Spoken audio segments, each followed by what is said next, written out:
Hello दोस्तों, welcome back. Free circuit lab में आपको स्वागत है। दोस्तों, इन्वर्टर हम सभी को पसंद है, हम सब बनाना चाहते हैं। इस वीडियो में आज हम बात करेंगे इस इन्वर्टर पीसीबी के बारे में कि ये कैसे बना हुआ है, इसका डिटेल एनालिसिस डायग्राम के साथ, और बाकी कुछ बातें इस किट के बारे में कि क्या क्या है, कितना कैपेबल है।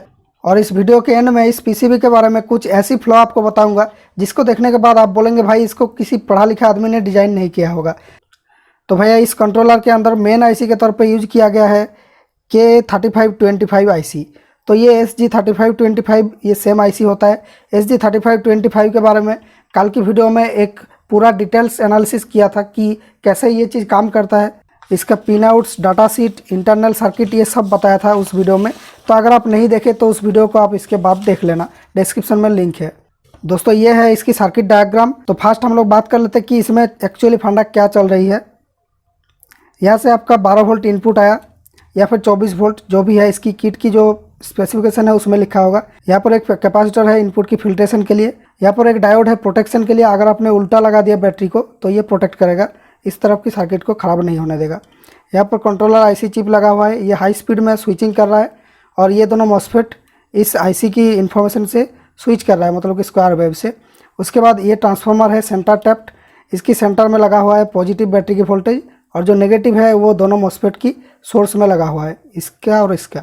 तो ये जाके जो सेंटर टैप ट्रांसफार्मर से जो पुश पुल सिस्टम बनाया जाता है इस तरह से, प्लस इसका सेंटर में रहता है और ग्राउंड इसका दोनों मॉसफेट की सोर्स में। तो इस तरीके से ये स्विचिंग कर रहा है। फिर जाके आउटपुट में जो एसी वेव मिल रहा है, ये बहुत ही हाई फ्रीक्वेंसी की एसी है। तो इतना हाई फ्रीक्वेंसी से कोई अप्लायंस आपका घर का चलेगा नहीं, इसलिए ब्रिज रेक्टिफायर देके इसको डीसी किया गया है। उसके बाद एक 400 वोल्ट 15 माइक्रोफैराड की इस वाली कैपेसिटर में स्टोर किया गया है। यह है ब्रिज रेक्टिफायर आउटपुट की। तो ये हाई वोल्टेज इस कैपेसिटर में स्टोर होती है, उसके बाद ये आउटपुट होती है। और एक फीडबैक नेटवर्क है, इसका आउटपुट में कितना वोल्टेज आया वो चेक करता है ये आईसी इस फीडबैक नेटवर्क के जरिए। और बाकी कुछ यहाँ पर कंट्रोल सर्किटरी है, इतना ही काम है इसके अंदर। और यहाँ पर एक यूएसबी पोर्ट दिया गया है और एक 7805 आईसी दिया गया है, इसके थ्रू ये रेगुलेट होता है।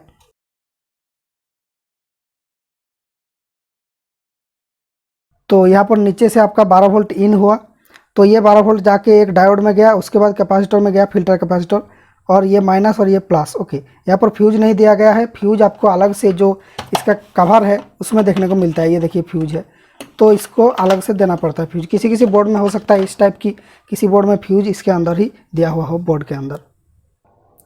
उसके बाद दोस्तों, ये वोल्टेज जो पॉजिटिव है वो जा रहा है इस ट्रांसफार्मर का प्राइमरी जो है उसका सेंटर टैप में।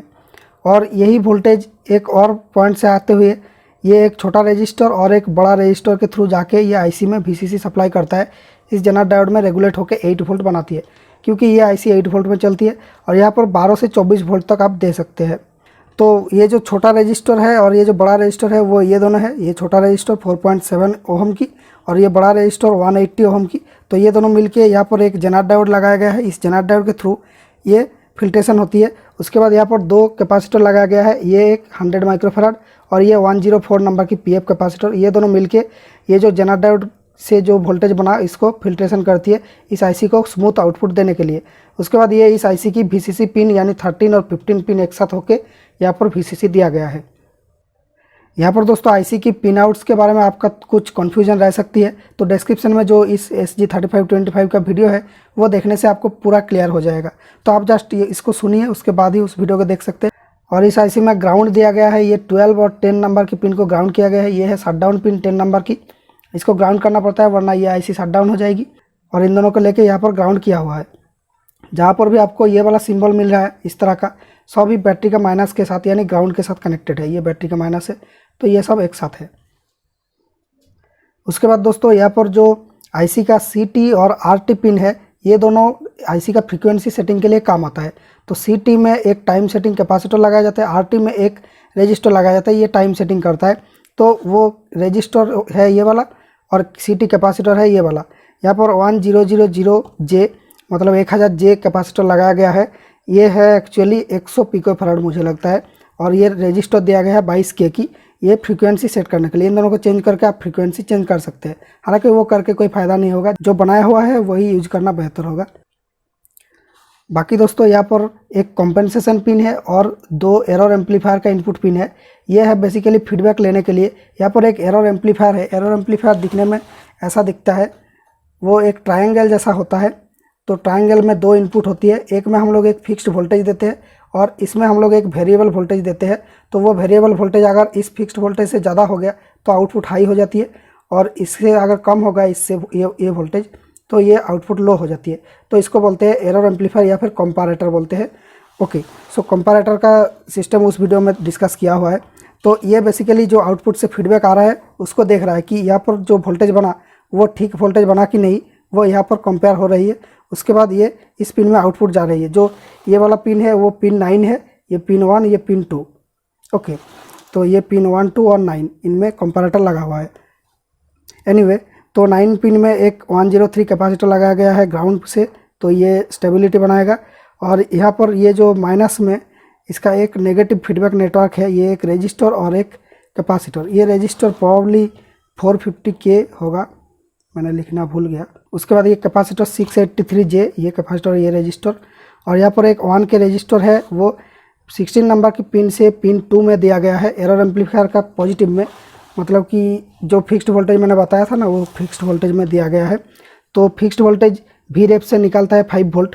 जो 8 वोल्ट आपने इसको इनपुट दिया ना VCC में 8 वोल्ट, उससे ये स्टेबल 5 वोल्ट बना के ये वी रेफ में निकलता है। तो ये वी रेफ वोल्टेज यहाँ पर देने के लिए काम आता है, जो फीडबैक के लिए हम लोग एक फिक्स्ड वोल्टेज देते हैं। तो इसलिए इससे 1 के रजिस्टर से जस्ट फिक्स्ड वोल्टेज इसकी पिन 2 में फीड किया गया है। अगर आप कोई वेरिएबल वोल्टेज इसका आउटपुट में चाहते हैं तो इस फिक्स्ड वोल्टेज को यहाँ पर चेंज करके एक वेरिएबल रजिस्टर लगा के चेंज कर करके इसकी आउटपुट की वोल्टेज की चेंज कर सकते हैं। लेकिन वो यहाँ पर ज़रूरत नहीं पड़ेगा। अगर आप कोई वेरिएबल पावर सप्लाई बनाते हैं इसको यूज़ करके लो वोल्टेज की, जैसे बक कन्वर्टर वगैरह, तब ये यूज हो सकती है।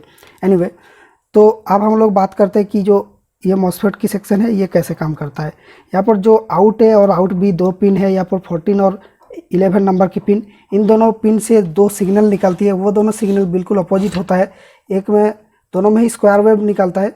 तो एक में इस तरह का अगर वेव है, दूसरा में वेव होगा इस तरह का, बिल्कुल उल्टा। मतलब एक में ऑन हुआ तो दूसरा में ऑफ होगा। जैसे यहाँ पर देखिए, एक मॉसफेट ऑन है तो दूसरा मॉसफेट ऑन रहेगा, फिर ये जब ऑफ हुआ तो ये मॉसफेट ऑन रहेगी। तो इस तरह से उल्टा सिग्नल यहाँ पर जनरेट होती है। तो ये दोनों मॉसफेट जस्ट इस ट्रांसफार्मर का जो 2 सिरा है, इन दोनों को जस्ट ग्राउंड में खींचता रहता है और पॉजिटिव इसमें दिया हुआ है पहले से ही। तो इस तरीके से ही इन्वर्टर चलती है, आपको पता होगा। इसको बोलते हैं हाफ ब्रिज ड्राइव। और अगर फुल ब्रिज ड्राइव करना चाहते हैं तो 4 मॉसफेट की ज़रूरत पड़ेगी। 2 काउंटर मॉसफेट एक साथ ऑन होगी, ये दोनों काउंटर मॉसफेट एक साथ ऑन होगी। और यहाँ पर 2 पॉइंट से ही चलेगा ट्रांसफार्मर, ये दोनों से। तो इस तरह जो कंप्यूटर UPS होता है उसमें किया हुआ रहता है, 4 मॉसफेट और 2 तार की कॉइल से। भैया यहाँ पर मॉसफेट की जो सिंबल है ये मैंने ठीक से ड्रॉ नहीं किया, लेकिन GDS लिखा हुआ है, गेट ड्रेन सोर्स, तो इससे आपको पता चल जाएगा। मॉसफेट के अंदर एक बॉडी डायोड होता है। कोई भी मॉसफेट के अंदर ऐसा एक बॉडी डायोड होता है जो सोर्स से ड्रेन की तरफ होती है।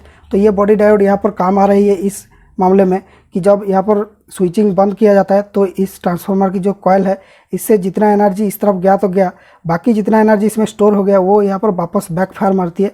उसको ये जो डायोड्स है, ये डायोड सोख लेता है। लेकिन जो हाई पावर की इन्वर्टर्स होते हैं उनमें इस डायोड के अलावा भी दूसरा डायोड PCB बोर्ड में ही दिया हुआ होता है। लेकिन ये लो पावर होने के चलते यहाँ पर इनबिल्ट जो डायोड है वही ये काम कर देता है। यहाँ पर दोस्तों मॉसफेट की जो गेट टर्मिनल है इसमें 2 रजिस्टर लगाया हुआ है 56 ओम की। तो हालांकि ये रजिस्टर ना देते तो भी चलता, लेकिन अगर ये ट्रांजिस्टर शॉर्ट हो जाए तब ये IC के आउटपुट सेक्शन को ख़राब कर सकता है, इसलिए ये रजिस्टर दिया हुआ है।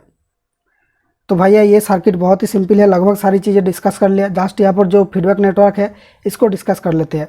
दोस्तों यहाँ पर 2 रजिस्टर और 1 रजिस्टर, यहाँ पर 3 रजिस्टर से एक फीडबैक नेटवर्क बनाया गया है, जो क्या करती है, यहाँ पर एक वोल्टेज आने से यहाँ पर एक स्मॉल वोल्टेज पैदा करती है। यहाँ पर 220K की 2 रजिस्टर, मतलब कि 440K हो रहा है, और यहाँ पर 10K की एक रजिस्टर है। तो इससे एक वोल्टेज डिवाइडर बन रही है। यहाँ ऊपर में कितना वोल्टेज आने से यहाँ पर कितना वोल्टेज आएगा वो भी आप कैलकुलेट कर सकते हैं। जस्ट टोटल रेजिस्टेंस को टोटल कर लीजिए, तो 220 प्लस 10 मतलब कि 450 किलो ओम हो रहा है। तो अगर 450 वोल्ट यहाँ पर आती है तो यहाँ पर ये जो रजिस्टर है इसके सेम वैल्यू की वोल्टेज यहाँ पर मिलेगी। मतलब 450 वोल्ट अगर इसमें आता है तो इस पॉइंट में 10 वोल्ट मिलेगी। तो अगर 220 वोल्ट इसमें आता है तो यहाँ पर 5 वोल्ट मिलेगी। तो यही लॉजिक यहाँ पर किया हुआ है। अगर 220 वोल्ट यहाँ पर आ जाती है तो यहाँ से 5 वोल्ट निकलना शुरू हो जाती है। सो अगर 220 से कम हुआ तो यहाँ पर भी कम वोल्टेज निकलेगी। तो यहाँ पर जो एरर एम्पलीफायर है पिन 1 और 2 में, वो दोनों यहाँ पर इस तरह की कंपैरिजन करती है कि आउटपुट ठीक आया कि नहीं। ये इसकी एक पिन में तो 5 वोल्ट दिया हुआ है और बाकी दूसरा पिन में ये जो फीडबैक जाके वहाँ पर लगा हुआ है, तो वो देखता है कि इस पॉइंट में, मतलब इस पॉइंट में 5 वोल्ट आया कि नहीं। वो देख के ये कंपैरेटर पिन की जो वोल्टेज है उसको सेट करता है और उस वोल्टेज से ये इंटरनली इसके अंदर के ड्राइवर को ऑफ या ऑन करता है। उसके बाद ये जो ट्रांजिस्टर की स्विचिंग को कंट्रोल करता है, फिर ये वोल्टेज को फिक्स्ड रखता है। तो ये जो ट्रांजिस्टर है ये 50% ड्यूटी साइकिल से मैक्सिमम चल सकती है, क्योंकि 2 वेव ऐसे अगर है, 2 वेव काउंटर फिट है, तो यहाँ पर अगर ये टोटल टाइम है तो इसका आधा टाइम के लिए ही एक ट्रांजिस्टर ऑन हो सकती है और बाकी आधा टाइम दूसरा ट्रांजिस्टर के लिए है। तो ये 50% मैक्सिमम ड्यूटी साइकिल पे चल सकती है। तो इसका डाटा शीट में लिखा हुआ है 49% मैक्सिमम हो सकती है ड्यूटी साइकिल। एनीवे, तो 49% में ये वोल्टेज जो है सबसे हाईएस्ट वोल्टेज मिलेगी यहाँ पर। तो अगर इतना ही वोल्टेज ये बना नहीं पाता है तो यहाँ पर हमें कम वोल्टेज देखने को मिलता है। तो ये जो किट है ये एक्चुअली 24 वोल्ट के लिए बना हुआ है, लेकिन दोस्तों इस किट में देखिए कंपनी ने जो लिखा यहाँ पर 12 वोल्ट और 24 वोल्ट 2 in 1 लिखा। तो भाई 2 in 1 तो है, लेकिन ये 12 वोल्ट में बस 110 वोल्ट ही आउटपुट करता है, 24 वोल्ट में 220 वोल्ट आउटपुट करता है। और 110 वोल्ट में थोड़ा सा ही अगर लोड दे दिया, मतलब कोई चार्जर चला लिया, तो इसका वोल्टेज घट के 100 वोल्ट से नीचे हो जाती है और चार्जर चल नहीं पाता है। तो ये प्रॉब्लम है इसके साथ। तो ये एक्चुअली 24 वोल्ट का किट माना जाएगा। आप जब भी खरीदेंगे ये 12-24 की चीज़ में मत पड़े। अगर आपके पास 24 वोल्ट की सिस्टम है तो ओनली 24 वोल्ट की किट खरीदे, और अगर 12 वोल्ट की सिस्टम है तो आप 12 वोल्ट की किट खरीदे, तो उससे ही बेहतर होगा। अगर 12 वोल्ट की किट होता है ये, तो 12 वोल्ट में ये 220 वोल्ट आउटपुट करता, तो इसके लिए 24 वोल्ट देना नहीं पड़ता। तो इस तरह से ये आप खरीदने के समय ये ध्यान रखिए। दोस्तों आई होप इसका डायग्राम आपको समझ में आ गया होगा। अगर कुछ भी आपको कन्फ्यूजन रहा तो आप इसका जो आईसी वाला वीडियो है, आईसी का एक्सप्लेनेशन वाली वीडियो डिस्क्रिप्शन में है, वो देख लीजिए। अगर फिर भी कन्फ्यूजन दूर नहीं हो तो आप कमेंट कीजिए। अब दोस्तों बात करते हैं इसकी डिज़ाइन फ्लो के बारे में। तो किसके बारे में मैंने पहले बात कर रहा था कि डिज़ाइन फ्लो। भाई देखिए यहाँ पर तगड़ा मार्केटिंग किया गया है दोस्तों। यहाँ पर लिखा हुआ है कि DC to 220 volt AC converter. भाई इसके अंदर ब्रिज रेक्टिफायर लगा हुआ है। यहाँ पर AC कैसे हो रहा है? AC तो नहीं है, ये DC है। लेकिन ये मार्केटिंग के लिए लिखना पड़ेगा, क्योंकि हर लोगों को तो पता नहीं है कि भाई DC से ही हमारा अप्लायंसेस चल सकते हैं, हमारा चार्जर LED बल्ब सब DC से चल सकती है, ये लोगों को पता नहीं है। तो मार्केटिंग करने के लिए ये बात सही लगता है मुझे, क्योंकि ये ना लिखता तो ये बिकता ही नहीं। बेसिकली इससे AC से चलने वाली चीज़ें जैसे कि ट्रांसफार्मर और कैपेसिटर वाली चीज़ें नहीं चलेगा, लेकिन जो स्विचिंग चीज़ें होती है जैसे LED बल्ब्स, चार्जर वगैरह, टीवी वगैरह, ये सब चल जाएगा। टीवी मतलब जो पहले ज़माने की टीवी जो CRT, वो नहीं चलेगा, जस्ट LED टीवी चल सकती है। अब दोस्तों एक मेजर डिज़ाइन फ्लॉ यहाँ पर ये है कि ये 100 वाट का किट है भाई। तो 12 वोल्ट देंगे तो 100 वाट में लगभग 10 एम्पियर फ्लो होगा। लेकिन ये डाउट देख के तो नहीं लगता है कि 10 एम्पियर झेल पाएगा, ये बहुत ही ओवरहीट होगा और फेल हो सकती है। देखिए 6 एम्पियर का डायोड कितना मोटा होती है। तो ये 6 एम्पियर का डायोड है और ये 10 एम्पियर नहीं हो सकता, ये लगभग 3 एम्पियर का मुझे लग रहा है। और अगर ये शॉर्टकी होता तो ये 7-8 एम्पियर तक झेल पाता, लेकिन ये बिल्कुल भी शॉर्टकी डायोड नहीं है। शॉर्टकी डायोड होता तो इसका वोल्टेज वैल्यू मिलता है 0.1 या 0.2 के आसपास। यहाँ पर 0.5 मिल रहा है, मतलब ये नॉर्मल डायोड है, मतलब कि ज़्यादा हीट होगा। शॉर्टकी डायोड कम वोल्टेज ड्रॉप करता है, इसलिए कम हीट होता है। तो सेम साइज में डबल या उससे भी ज़्यादा करंट की कैपेबिलिटी देता है। शॉर्टकी डायोड आपको मिलता है SMPS का आउटपुट सेक्शन में। और भाई नेक्स्ट डिज़ाइन फ्लो है, यहाँ पर देखिए कुछ स्क्रू लगाने के लिए होल दिया गया है। यहाँ पर एक है, दूसरा है यहाँ पर इस कैपेसिटर के बगल में, तीसरा है यहाँ पर। तो ये 3 होल जो है, इन 3 में आप लोग स्क्रू लगाएंगे। तो ये जो होल है ये किसी कॉपर के साथ टच नहीं होता है, तो नो प्रॉब्लम। लेकिन बाकी दोनों कॉपर के साथ टच होती है। तो ये देखिए ये भी कॉपर के साथ टच होती है। लेकिन यहाँ पर जो ये वाला होल है ये ग्राउंड के साथ लगा हुआ है। ये जो कनेक्शन है ये ग्राउंड की है, देखिए ग्राउंड में लगा हुआ है, ये माइनस में, ओके। लेकिन जो ये वाला पॉइंट है ये तो प्लस है। कैपेसिटर यहाँ पर लगता है, तो कैपेसिटर मैंने लगाया नहीं है यहाँ पर। ये कैपेसिटर का प्लस पॉइंट है, इससे एक लो रेजिस्टेंस जाके इस पॉइंट में जा रही है, फिर एक हाई रेजिस्टेंस जा रहा है। मतलब कि ये वाला पॉइंट है 4.7 से ये 12 वोल्ट का प्लस आया। तो इस पॉइंट में एक स्क्रू होल है देखिए। तो यहाँ पर अगर एक स्क्रू होल है, ये बैटरी का पॉजिटिव है, ये बैटरी का नेगेटिव है। अगर किसी मेटल बॉडी में इसको आपने स्क्रू कर दिया तो ख़त्म भाई। यहाँ पर जो ये वाला रजिस्टर है ये बार बार उड़ेगा, पता ही नहीं चलेगा क्यों उड़ रहा है। मतलब कि ये स्क्रू लगाते ही मेटल बॉडी में शॉर्ट हो जाएगा, पॉजिटिव और नेगेटिव। एनीवे उसके बाद की डिज़ाइन फ्लो आपको दिखाते हैं कि ये जो 7805 रेगुलेटर है, इसका जो इनपुट वोल्टेज वो कहाँ से लिया गया पता है? ये इस पॉइंट से लिया गया है। तो ये वोल्टेज तो बहुत ही वीक है, क्योंकि इसमें 180 ओम की रजिस्टर है, उसके बाद ही ये वोल्टेज बन रही है। तो इस पॉइंट से अगर आप लोग करंट खींच के फ़ोन को चार्ज करेंगे तो 30 से 50 या 60 मिली एम्पियर, उससे ज़्यादा करंट नहीं मिलने वाली है भाई। तो 50-60 मिली एम्पियर में क्या आपका फ़ोन चार्ज हो जाएगा? फ़ोन चार्ज होने के लिए सबसे वर्स्ट कंडीशन में 0.5 एम्पियर तो ज़रूरत होता है, मतलब 500 मिली एम्पियर। उससे ज़्यादा होता है 1 एम्पियर या 2 एम्पियर होता तो बढ़िया होगा। लेकिन दोस्तों क्योंकि ये 12 और 24 दोनों के लिए किट है, इसलिए ये जो 7805 की इनपुट साइड है इसको 24 वोल्ट के साथ डायरेक्टली नहीं लगाया गया है। 12 वोल्ट होता तो भी कम हीट होता, ये 24 वोल्ट होगा तो और ज़्यादा हीट होगा ये।